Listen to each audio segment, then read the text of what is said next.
This is Season 4 of Totally Useless Information with Nick and Roy. Listen, laugh, and learn.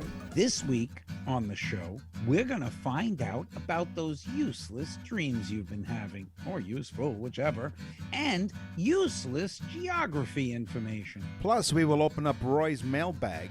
And, because you love this one week after week, news from around the world. Totally useless information. It's everything you never needed to know. Welcome to episode number 20. Here we go.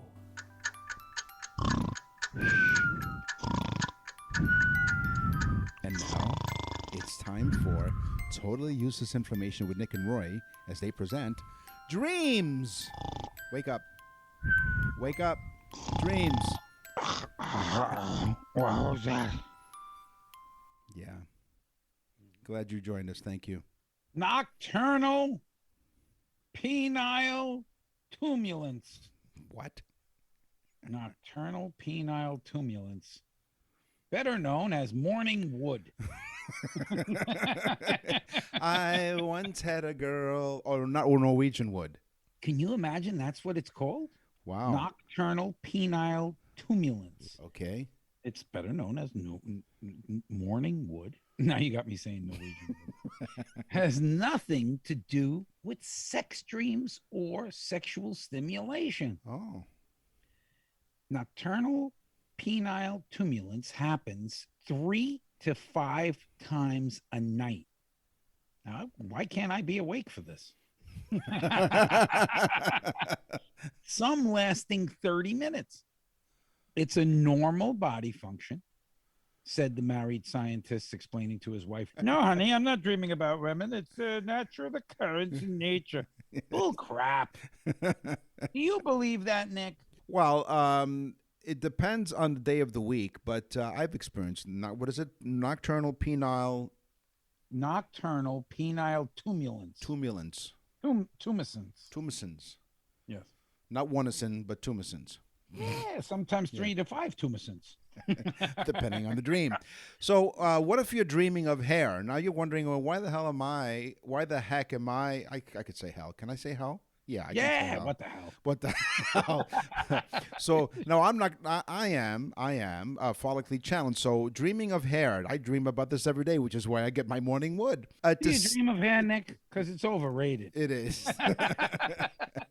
To see hair in your dreams signifies sexual Now, you see, this is where I come in, okay? It signifies sexual virility, seduction, sensuality, vanity, and health.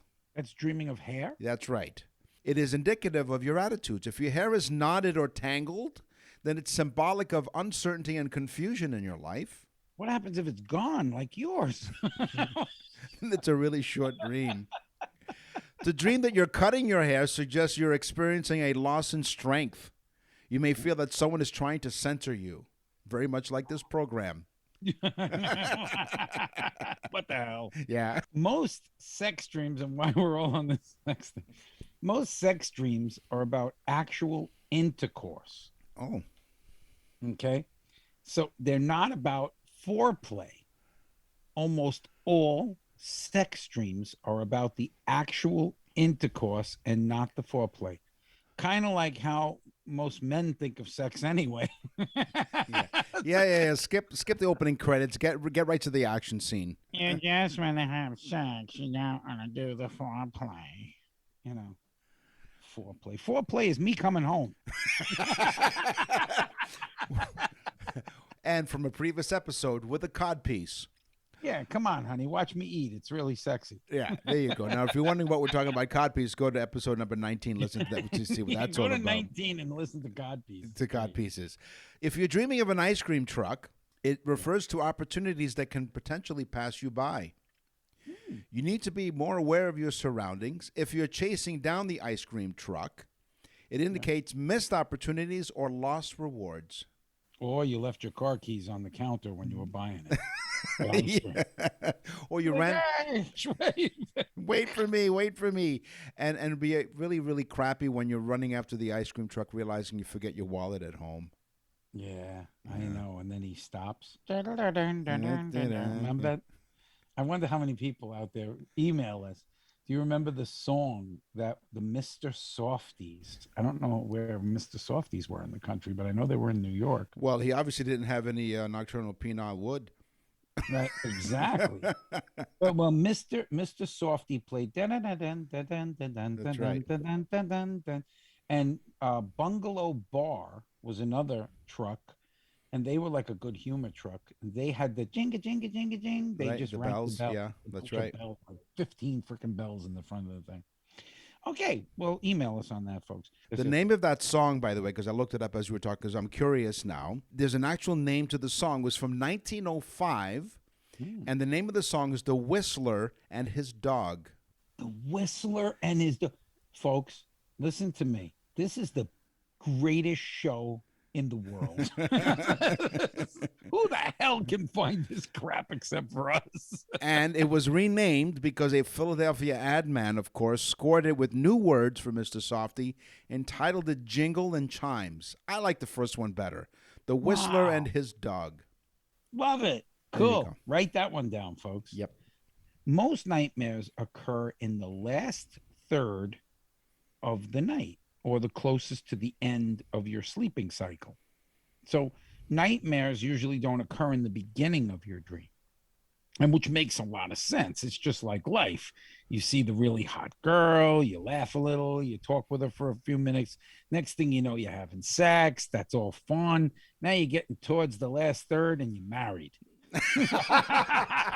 And that's the end of the sex dream. It's a great dream, and then all of a Yeah. sudden, nightmare. You see where you see where foreplay got you? Nowhere. Next thing you know, you turn around, there's a pile of bill, 8 kids, and that woman. And how many years were you married? 6. Yeah. 37 and counting, isn't it? 37. 37. Gonna go on to 38 years. Wow. Mhm. That's amazing. Well, congratulations. I'm just doing it to see how much a man can take. Yeah. There's a definition. The definition of 37 years: patience by your wife. By your Lots of wa- patience. That's right.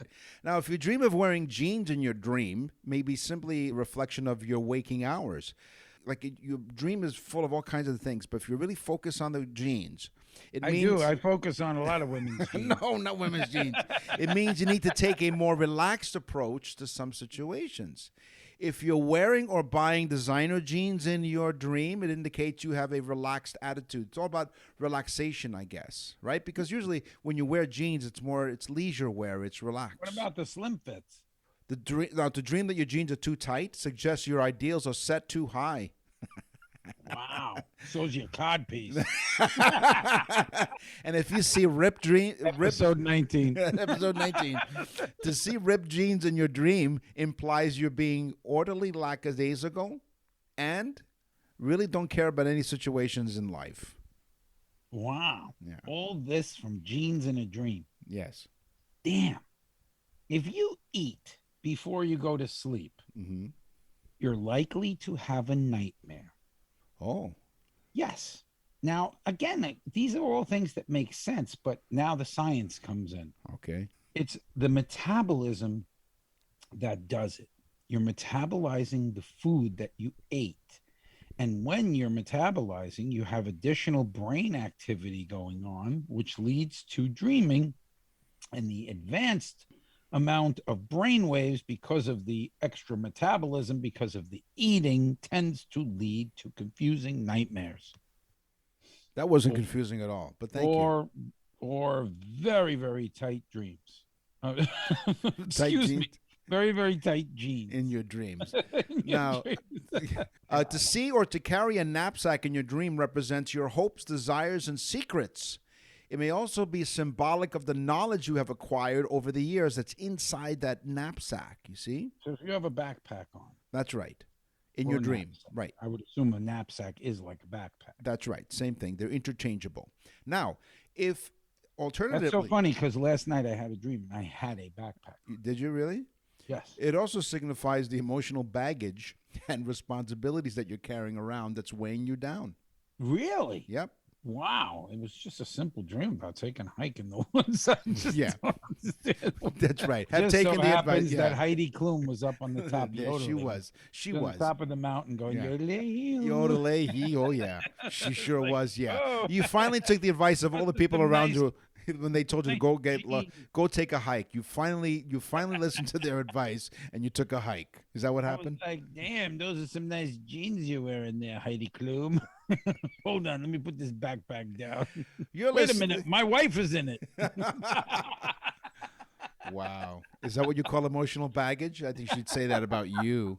You're listening to totally Oh, God. useless She's information. gonna kill me. Oh yeah. Don't just let me do the apology first. That's why I asked you earlier, how long were you married? But right now, you are listening to Totally Useless Information with Nick and Roy. Throw away your totally useless GPS. It's time for geography. So get lost with Nick and Roy. Hey, would you like fries with that? New Brunswick-based McCain Foods makes 1/3 of all the frozen French fries produced in the world. 1/3. Wow. And many come from a $65 million state-of-the-art potato processing plant in Florenceville, Bristol, which is a small town in western New Brunswick in the east part of Canada. And that town has taken the moniker the French fry capital of the world. And of course, this is the location of the Potato World Museum. And the heart of the mid-July, I think this year it's actually July 13th, the National French Fry Day celebration. Wow. New That's a Brunswick. whole lot of spuds. It is. This Spud's for you. Wow. The Earth has two hemispheres, northern and southern. Makes sense, right? Mm-hmm. 7.3 billion people live on the Earth. 7.3 billion. But 6.57 billion live in the northern hemisphere. Oh. That means less than a billion live past the southern equator. That's amazing. Almost all the people live on the northern hemisphere. So you'd think that would outweigh it and we'd be spinning around in an odd fashion. Well, we're It's spinning. overweight. Yeah, we are. Don't you worry. We are spinning around. We're spinning around in circles. Yes. Wow. Pretty cool fact. Now, do you like lentil soup? Are you a fan? I have it every New Year's Day. And that's supposed to signify good luck, is it not? I think it's an Italian tradition. I just like lentil soup. Okay. No. Well, lentils It is are high supposed in to iron. signal good luck through the year. Good luck That's through right. the year. That's what signifies that. No matter where you are and you order some lentil soup, odds are you're getting a little taste of Canada. Canada is the largest exporter of green lentils in the world. Did not know that. 1.5 million metric tons annually. Don't ask me to convert that. It's just a lot of lentils. A lot of With 95% of it coming from Saskatchewan. Wow. There you go. That's pretty cool. Yeah. And it's like you give them to us, so I guess you lent them to us. That's right. It's really good for you, though. High in iron, and I'm not a nutritionist, so I don't know what all. Zinc Zinc and iron. Zinc and Lentil iron. soup. Really good for you. Mm. The Sahara Desert can reach 136 degrees Fahrenheit. That's super hot. You can like cook an egg. Mm. This northern African desert rarely gets cold enough for snow, as you can imagine. But it did happen. In January 2018, there was snow in the Sahara Desert. And also in 2016 and in 1979. Can you imagine that? It just so happens that in 1979, I think Ronald Reagan was in, and then Donald Trump. So the two craziest presidents of our time, and it snowed in the Sahara Desert. Wow. And then Trump has already said, I'll win again when it snows in the Sahara Desert. There's a campaign promise. Ready, There get you go. ready. Get it ready. Da-da-da-da. Turn your head and cough. Don't you hate that when you went to the doctor? Yeah. The old finger up the old buddy. No, that was a different exam. If you pick up a pack of Halls, you'll be getting another taste of Canada. They're made in Scarborough, Ontario, which is just east of Toronto. The plant at Bertrand produced more than 6 billion pieces of medicine for the United States last year. So think about it.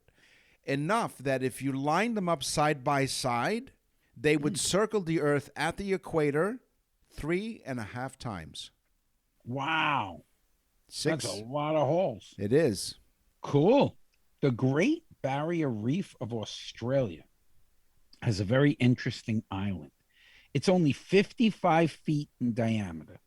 That's a pretty small island. It is. The Barrier Reef stretches some 1,500 miles. So that'll give you an idea how small this particular island is. So what is so interesting? The island, which is part of a location in the Barrier Reef called the Hardy Reef, is perfectly shaped like a heart. Oh. It is literally, and if you see a picture of it, folks, look it up, the Heart Island of the Barrier Reefs. You're going to freak because it's literally a perfect heart. Okay. And I would think that they call it Heart Island. That makes sense, don't you think? I mean, that's like I saw one time an island shaped like a phallic symbol that was named Richard Island. Right. Mm-hmm. A tip of the hi-hat to use cymbals, that's cymbals, the musical instrument, was used by bands such as Rush, Keith Harris of the Black Eyed Peas. Best drummer ever, Rush, but go ahead. The Philadelphia Orchestra used cymbals, and marching bands from around the world. Where do they come from? Well, guess what? The small village of Meductic. Where's that? Population of 300. Canada? Located in along the St. John River in southern New Brunswick here in Canada. Well, you know Rush, Neil Peart, the greatest drummer of all time. That's right. Rush is a Canadian band. Oh, yeah. And Sabian cymbals are sold in 120 countries around the world. Sabin. Yeah, Sabin is my son had all Sabin cymbals. Yep, there you go. He loved them. Zildjian and Sabin. Okay, a city named Krung. Now get ready, folks, because this one you got to get because I'm serious. The city named Krung Thep Mahan Aman Ratusan Makatra Yahaman Himalak Pop Narot Ratan Baram Undorn Wetmazen Aman Pin Awatan Sishet Sakati with some Parasit. That's the name of the town. I'm not repeating it, but I missed after the second one, the second part of that. Right. Rather than say all 21 words that make up the name of this town or this city, they just call it by the name that everybody knows, Bangkok. So, now listen, this is true.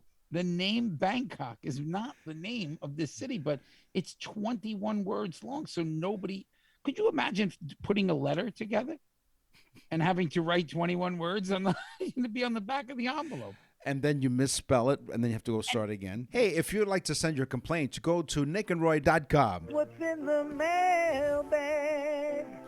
What's in the mail?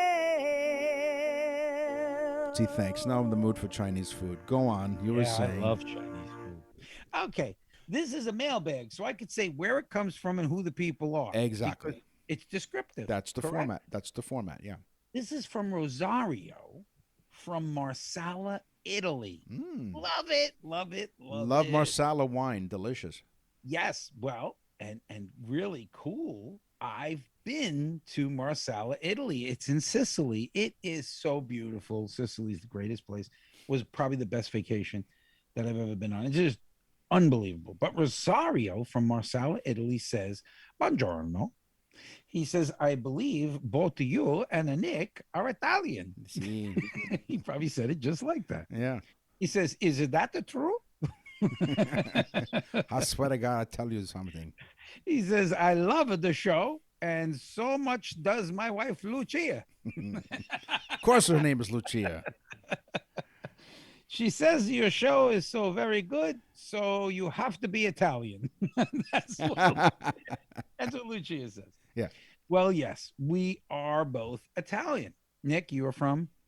Bari, which is the heel of the boot of Italy. Okay, so you're from Bari, and Yeah. I am from Sicily, Rosario. So you're one of my brethren. I am from a place Paisans. called Sciacca, really is where I'm from in Sicily. Small town, very close to Marsala. And so now Marsala, of course, is the town where Marsala wine comes from, and they drink it. We use it mostly to cook with in the United States, but their Marsala wine is just really good, and you would drink it like a table wine. It's fantastic. So Rosario, yes, we are both Italian. We both met in New York, but now Nick lives in Canada. Large Italian population in Canada, and I'm down in Florida, which has an extremely large Jewish population. Oy vey. Yes. Oy vey. Yeah.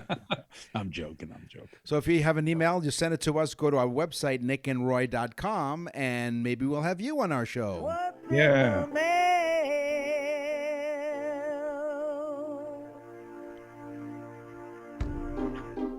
And now for something completely useless. If you put some Viagra in a vase of flowers, it will help prolong the flowers. Okay, so you're thinking They stand up nice and straight. it will make the flowers stand up straight for a week beyond when they would wilt. And this is those pills are like $20-$30 a piece, right? Yeah, but hold on, I have a solution. So according to one study conducted by Israeli and Australian researchers, they found that putting half a tablet of Viagra in the vase of flowers will help the flowers last longer. Now, you have the $20 to $30 a pill. What you do is if you run out, you drink the water, the flower water that contains the Viagra. Now, see, this is why people listen to this show. Folks, we figured it out. Is that why? Okay, sure. Yeah, not only will you have beautiful flowers, but you'll be standing at attention looking at it. That's right. You'll be suffering from nocturnal penile incident or whatever you called it. No, but listen, tumulence. Listen, was that in this show or was that 18 again? Is that 18? I don't even know anymore. But I just can't get over that people would take a perfectly good Viagra pill and put it into the flowers. But come on. So apparently, women do not like wilted flowers. Yeah, but that's a cheap person. Buy some more flowers, you cheap bastard. Yeah, but guess what? Another bouquet of flowers costs $20 to $30. Go figure. You do the math. Yeah, but the guy gives the flowers and goes, "Look at how beautiful the flowers are, baby. They're beautiful like you." And she's like, "Oh, I'm all excited now." And he's like, "Wait a minute." Drinks the whole thing. Give me 10 minutes.